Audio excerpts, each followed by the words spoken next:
ندیم رضا کا سلام۔ بات ہے خیبر پختونخوا کی، جہاں پہ عمران خان کے قریبی ساتھی مراد سعید کی پھر سے انٹری کی خبریں آ رہی ہیں کہ وہاں جو بھی کچھ ہو رہا ہے پختونخوا کے اندر وہ مراد سعید اس کے پیچھے ہیں، اور علیم ان گنڈا پور سے ان کے رابطوں کا اب انکشاف ہوا ہے۔ اور کے پی کی صورتحال اور حکومت کی بالخصوص کارکردگی کی وجہ سے پختونخوا کے عوام نے حالات سے سمجھوتا کر لیا۔ اب وہ پی ٹی آئی کے جو حامی تھے اب وہ خاموش ہو کے گھروں پر بیٹھ گئے مایوسی کے عالم میں۔ اور جو صوبے کی صورتحال ہے بالخصوص معاشی تو خیر ہے ہی جو جس طرح سے صورتحال ہے، لیکن امن و امان کی صورتحال انتہائی خراب سے خراب تر ہوتی جا رہی ہے۔ تو یہ دو چار چیزیں پختونخوا کی جو حالات ہیں اس کے اوپر بات کرنی۔ سب سے پہلے میں بات کروں گا مراد سعید کی، جن کی ایک بار پھر ایک دم خبریں آنی شروع ہوئی ہیں، گو کہ خیر ابھی 2-3 روز پہلے ہی جو ان کی جو کابینہ کا اجلاس ہوا تھا پختونخوا کی اسلام آباد میں، دیکھیں گورنمنٹ ہے پشاور کی، پختونخوا کے عوام کی، ان کے ووٹوں سے الیکٹ ہو کے آئے ہیں۔ یہ تیسری بار مسلسل ان کو حکومت دی گئی ہے، اور وہاں کے بجائے اجلاس اسلام آباد میں ہو رہا ہے۔ وہ کہا یہی جا رہا ہے کہ یہ بیشتر جو وزراء ہیں، اور ابھی علیم ان گنڈا پور تو رہتے ہی وہاں پر ہیں، پھر جو ان کے ترجمان ہیں بیرسٹر سیف وہ بھی وہیں رہتے ہیں اسلام آباد میں، وہاں پہ کہ کوئی والی و وارث نہیں ہے، اور اسی لیے عوام بھی خیر بہرحال پریشان ہو کے بیٹھ گئے۔ لیکن میں بات یہ اپنا مراد سعید کی کرتے ہیں دوبارہ سے۔ مراد سعید کی دوبارہ خبریں آئی ہیں انٹری، خیر وہ پہلے سے رابطے میں ہوں گے علیم ان گنڈا پور سے، اسی لیے ان کے جو قرارداد پیش کی گئی تھی کہ مراد سعید سے مقدمات ختم کیے جائیں اور ان کو جو روپوشی اختیار کیجیے، ان کو باہر آ سکیں۔ تاکہ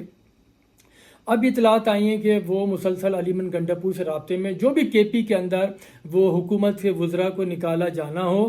یا جو پارٹی کے عہدے ہیں ان سے لوگوں کو ہٹانا ہو، اس میں ساری کی ساری مشاورت مراد سعید کی شامل ہے، یہ ذرائع کا اس طرح سے کہنا ہے۔ کیونکہ وہ عاطف خان گروپ جو سب سے اسٹرانگ تصور کیا جاتا تھا کے پی کے اندر، اور ان کو بالکل ہٹا دیا، شکیل خان اور جنید خان اور دیگر جو لوگ ہیں، پھر پورا جو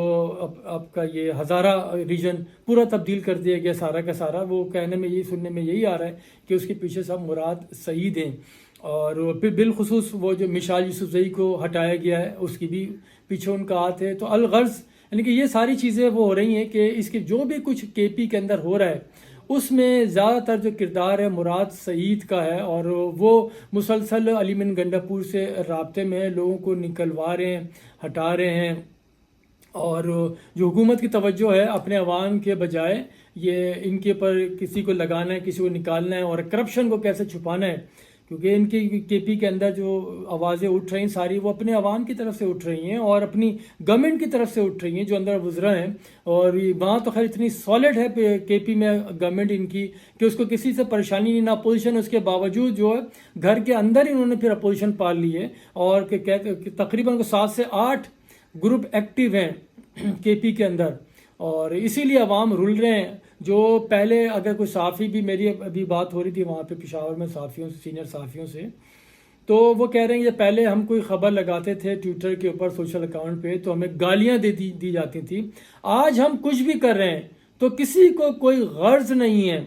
وہ بول رہے ہیں ہم کیا کریں، وہ پچھتا رہے ہیں لوگ۔ یہ بات ہوئی لوگوں سے، صحافیوں سے، وہ یہ بتا رہے ہیں کہ پچھتا رہے ہیں لوگ، ہم نے ان کو کیوں مسلسل تیسری دفعہ الگ کر کے لے کر آئے۔ کہ وہ کہہ رہے ہیں کہ بھئی اس سے پہلے تو پرویز خٹک کا دور اچھا تھا، محمود خان کا تو بہت ہی بہترین دور تھا جب مرکز میں بھی گورنمنٹ ہماری تھی، اور اس وقت تو سب سے زیادہ ایبسولوٹ میجورٹی کے ساتھ آئی ہوئی ہماری پارٹی، اس کے باوجود ہمیں پریشانی کا سامنا کرنا پڑ رہا ہے۔ جو بارش میں حالات ہوئے کس طرح سے آپ دیکھ رہے ہیں کیا صورتحال ہے وہاں کی، اور پھر وہ جو امن و امان کی صورتحال ہے، ایون جو علیم ان گنڈا پور کا اپنا علاقہ ہے ڈیرہ اسماعیل خان، وہاں پہ آپ دیکھیں، وہاں پہ جو اپنے گورنر کے پی ہیں فیصل کریم کنڈی، وہ کہہ رہے ہیں کہ وہاں پہ شام کے وقت میں ہی مسلح افراد کھڑے ہو جاتے ہیں، اپنی پاکٹس لگا لیتے ہیں اور لوگوں کو پریشان کر رہے ہوتے ہیں۔ یہ صرف وہاں پہ نہیں ہے، یہ دیگر کے پی کے دیگر علاقوں کے اندر بھی یہی صورتحال ہے۔ کیونکہ یہ گورنمنٹ تھی جب عمران خان کی حکومت تھی، اور جنرل فیاض کے ساتھ مل کے جو خیر سگالی کے طور پہ جیلوں سے بھی رہا کیے گئے تھے مسلح افراد کو، اور سرحد پار سے بھی لا کے دوبارہ بٹھایا گیا تھا، تو اس کے خمیازہ لوگ بھگت رہے ہیں کہ آئے روز سیکورٹی فورسز کے اوپر حملے ہو رہے ہیں، اور یہاں پہ لکی مروت میں دیکھ لیں آپ، ڈیائی خان ادھر ادھر سب جگہ تقریباً حالات وہ خراب ہو چکے ہیں سارے کے سارے، اور اس کے ساتھ جو جڑا ہوا میاں والی ہے وہاں پہ بھی اسی طرح کی صورتحال ہوتی جا رہی ہے، اور اسی لیے عوام پریشان ہے، بولے ہم جائیں تو کہاں جائیں، ہم کس سے مدد لیں، کس سے خیر خواہی چاہیں، کہ ہمارے اپنے جو لوگ ہیں الیکٹ کیے ہوئے لوگ تھے وہی ہمارا ساتھ نہیں دے رہے، وہ صرف اپنی سیاست کے اندر لگے ہوئے اور کچھ بھی نہیں کر رہے، کرپشن کے اوپر ان کا فوکس ہے تمام تر، اور یہ تو کے پی کی صورتحال ہے۔ اسی طرح سے اگر آپ دیکھیں مرکز میں جو وہ کر رہے ہیں وہاں پہ حرکتیں، یہ مذاکرات کرتے ہیں تو مشروط کر دیتے ہیں، کوئی بات آگے معاملہ بڑھ ہی نہیں رہا۔ دیکھیں سیاست کچھ لو اور کچھ دو کا نام ہے، اور کس دور میں سیاسی اختلافات نہیں ہوئی جماعتوں کے درمیان، وہ پیپلز پارٹی کی گورنمنٹ ہو، نون لیگ کی ہو، سب کے ہوتے ہیں، وہ سب بیٹھ جاتے ہیں، پھر آرام سے بیٹھتے ہیں، بات چیت کرتے ہیں، کچھ ایک قدم پیچھے خود ہٹتے ہیں، پھر دوسرا 2 قدم پیچھے ہٹتا ہے۔ یہاں تو بات یہ ہے کہ میں نہ مانوں کی رٹ لگائی ہوئی ہے، اور وزیر اعظم شہباز شریف بھی آفر کر چکے ہیں غیر مشروط کے مذاکرات کیے جائیں، بیٹھیں بات کریں، مسائل حل کریں، تاکہ ملک کا پہیہ تو چلے۔ معیشت تباہ برباد ہو چکی ہے آپ کی ساری کی ساری، جو آپ کا یعنی کہ جو سوشل سیکٹر ہے وہ تباہ ہو گیا، معاشرہ آپ کا تباہ ہو گیا، انتشار ہے ہر جگہ، جو ایک قوم تھی وہ بھی منتشر کر دیا گیا، اس کو ہم یکجا نہیں رکھ پائے۔ تو یہ ایسے میں یہ سب کوششیں ہو رہی ہیں لیکن وہ ناکام ہیں، کیونکہ پی ٹی آئی کا ایک ہی ایجنڈا ہے، وہ بولتے ہیں کہ مذاکرات بالکل ہم کریں گے، تیار ہیں۔ ابھی جیسے وہ محمود خان اچکزئی کو لگایا ہوا ساتھ میں، لیکن اس کے بھی کوئی میں نہیں سمجھتا کوئی نکلے گا اس کے اندر پوائنٹ، کیونکہ وہ پی ٹی آئی کو تو یہی اصرار ہے کہ سب سے پہلے عمران خان کو باہر نکالیں، اور جو سانحہ 9 مئی ہے اس کے جو متاثرین ہیں جو جیلوں میں ہیں ان سب کو رہا کیا جائے،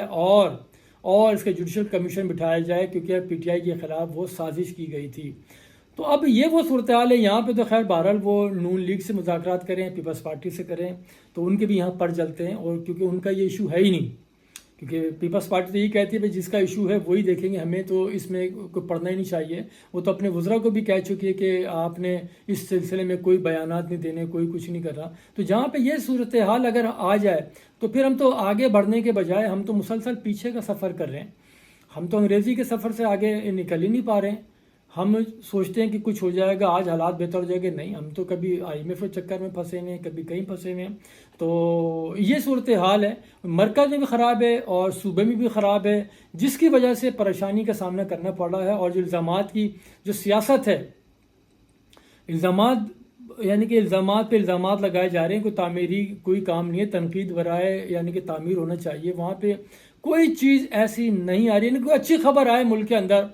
وہ بھی خبر کوئی ہے، کہیں سے کچھ بھی خبر نہیں آ رہی۔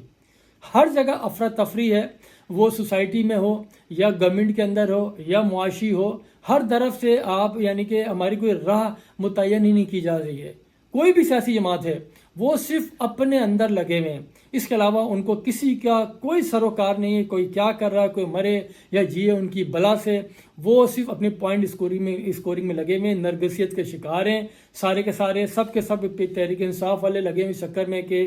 کسی بھی طرح سے عمران خان کی خوشنودی ہم اپنے حاصل کر لیں، جو وہ کہہ رہا ہے وہ کیے جا رہے ہیں۔ بات یہ نا کہ گورنمنٹ کس کی ہے، چلا کون رہا ہے، اصل بات یہ ہے۔ اسی لیے کے پی کے عوام خاموش ہو کے وہ بیٹھ گئے، بولے کیا فائدہ، کیا کہاں جائیں، کس کے سوال کریں، جب کوئی سوال کا جواب دینے والا نہیں تو وہ کیا کریں، وہ اپنے آپ کو کوس رہے ہیں کہ ان کو ہم کیوں لے کر آئیں۔ تو جہاں یہ صورتحال ہو جائے، اور پھر کرپشن کو چھپانے کے لیے ایسے میں وہ پھر جو کرپشن کی جو تفتیشی ادارے تھے، تحقیقاتی ادارے تھے، اس کے اندر اصلاحات لے کے آ رہے ہیں کہ اب کوئی نہیں کر سکتا جب تک کہ 3 رکنی ٹیم نہ ہو، اور پہلے کوئی اپلیکیشن دینی ہوگی، پہلے اجازت لینی ہوگی کسی بھی انڈیویجول سے تحقیقات کے لیے۔ جہاں پہ یہ سارے معاملات ہوں تو میں نہیں سمجھتا کہ ہم آگے کی طرف بڑھیں گے، اور وقت ہے بہرحال ابھی بھی کچھ کر لیا جائے، کیونکہ کے پی میں تنخواہوں تک کے لیے پیسے نہیں ہیں